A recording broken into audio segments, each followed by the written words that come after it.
எழுத்தாளர் பூமணியின் உடல் 30 குண்டுகள் முழங்க அரசு மரியாதையுடன் நல்லடக்கம் செய்யப்பட்டது.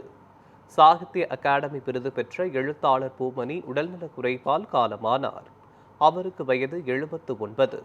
அவரது மறைவிற்கு எழுத்தாளர்களும் திரை உலகினரும் தங்களது ஆழ்ந்த இரங்கலை தெரிவித்தனர். இந்நிலையில் அவரது இறுதிப் பயணத்திற்கு அரசு மரியாதை அளிக்கப்படும் என முதலமைச்சர் விஜய் அறிவித்தார்.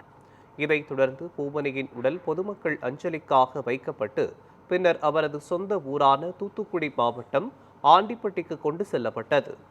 அங்கு உள்ள தோட்டத்தில் அவரது குடும்பத்தினர் பூமணியின் உடலுக்கு இறுதிச் சடங்குகள் செய்தனர். தொடர்ந்து காவல்துறை அணிவகுப்புடன் 30 குண்டுகள் முழங்க அரசு மரியாதையுடன் பூமணியின் உடல் நல்லடக்கம் செய்யப்பட்டது.